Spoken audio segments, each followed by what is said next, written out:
Hello, hello, hello. What's up, party people? Welcome to the channel.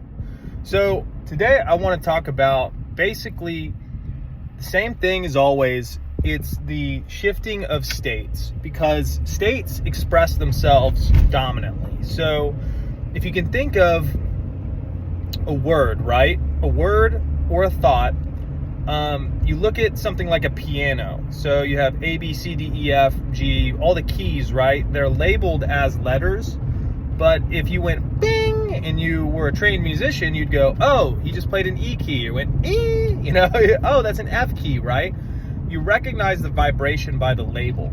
So when you use thoughts, what you're really doing is you're using the label in your mind to play like a key, the vibration, or emit the frequency of whatever you want to attract, right?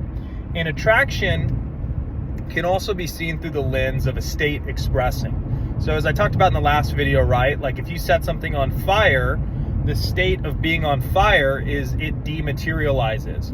You go to a comedy club and somebody has an aura of being really funny and you get in their presence and you start cracking up, right? That state is infectious. Laughter is infectious. So the state will cause the field to express within the parameters of the frequency that is emitted by the nature or property of the state. So when you look at conscious creation, or deciding how to, create, if you want to call it like a dream reality or an ideal reality, whatever you want to call it, what you're really doing is you're just selecting the keys that you want and you're making them dominant. So what does dominant really mean? Dominant means that a majority of the time, without conscious effort, your mind can default to them. So if you think about on the opposite end of the spectrum, somebody who has like chronic depression, their mind is kind of defaulted due to repetition of thoughts of basically a bunch of unwanted things, right? I don't really like to get into specifics or, semantics about different topics. To me, it's either wanted or unwanted. So anything that's like not legit or not like really adding to your life experience and like being a servant to making your experience work better for you is just an unwanted thing, right? And what is really nice about that is there's no judgment in that. It just turns reality into a binary experience, which essentially makes the whole game super fucking simple. So if you're in a state that's unwanted, the number one way you know it's unwanted is because it has a feeling of discomfort. So anything that feels uncomfortable to you is an unwanted state, right? So once again, you want to remove judgment, not because you're high and mighty or that, Christ didn't judge anybody and so he got some little treat at the end of the day because he was such a non-judgmental, cool dude. You remove judgment because judgment, self-loathing, and depressive types of, or unwanted types of emotions that are on the lower end of the spectrum are sticky. So if you have ever heard of like identity shifting, right? You're like shifting your state. The only thing that makes it difficult to shift a state is if you have a stickiness to your old self or your old state. So when you shift a state, what you want to do is really learn how to not fight states, but how to move around unwanted states with your thought process to bring you to a wanted state. Because your focus is like a big lamp, right? So anytime you focus on something, it's going to grow and it's going to multiply. And so you just want to have if you have like a pencil, you want to have your pencil sharpened so that you can write clearly what you want to write. So when you're dominating your mind with new thoughts, what'll happen is so say you're going from rich to poor, not in shape to in shape. It's all the same shit. It's unwanted to wanted, right? And it's not, if it's not any of those things for you, it's personally, what do you want, right? You're going from something that you have deemed isn't the best expression of your life and you want to go to something else.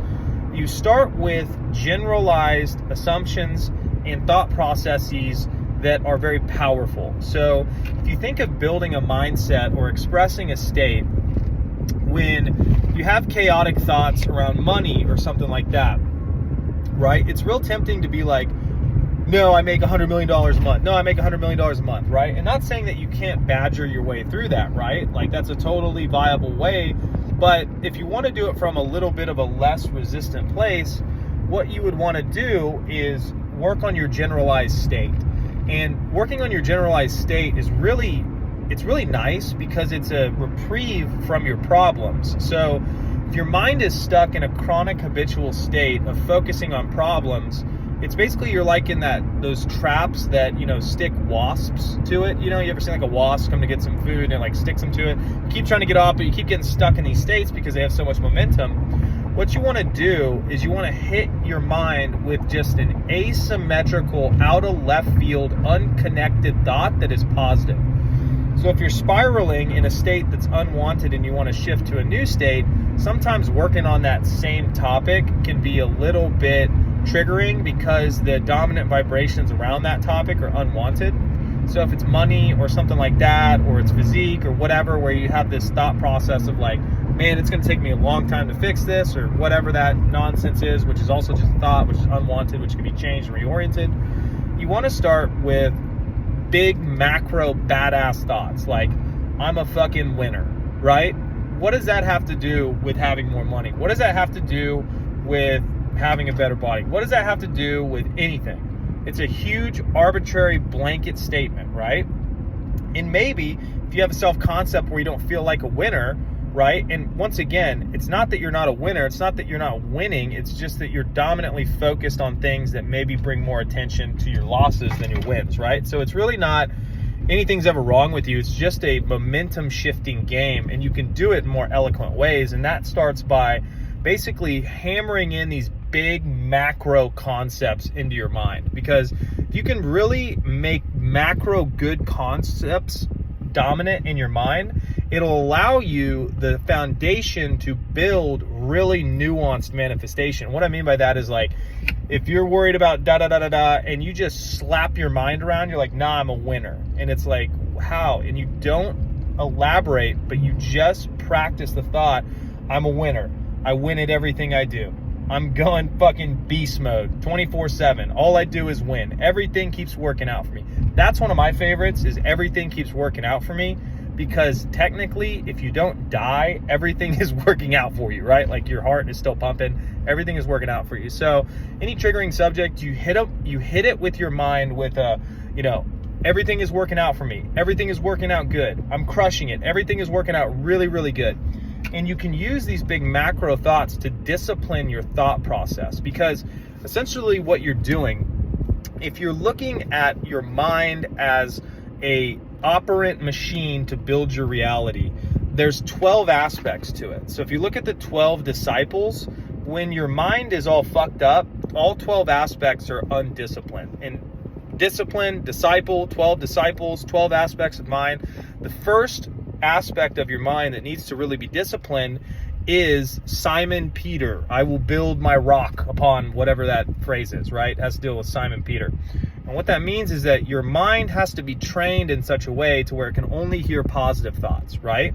Because if you're hearing negative thoughts or you're hearing unwanted, then what that is it's at the end of the day, it's a tolerance for that. Because when you're asleep, you don't realize that you can have control over your mind.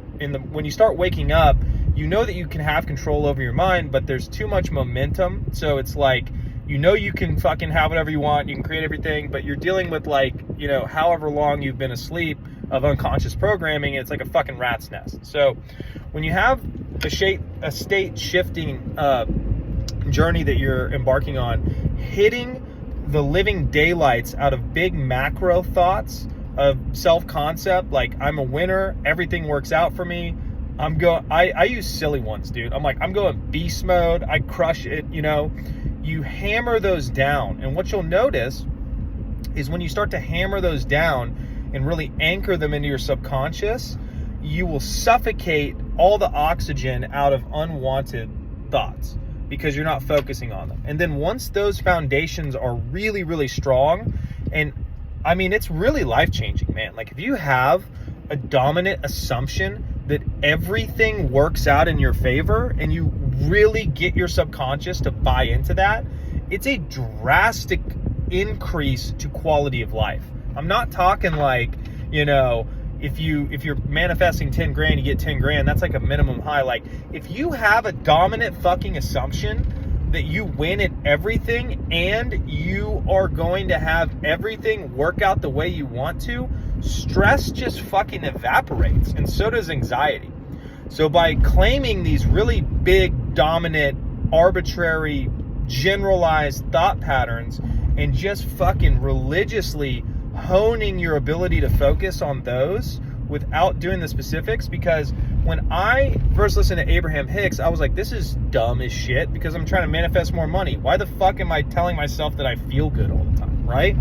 And there is, a frequency matching component to where if you manifest something but you do it with a shitty emotion, that shitty emotion will convolute the result of the manifestation. So you want to really work on these giant, big, macro, atom, atomic bomb type. Nah, I fucking win. I crush. I'm the best. Everything keeps getting better and better for me.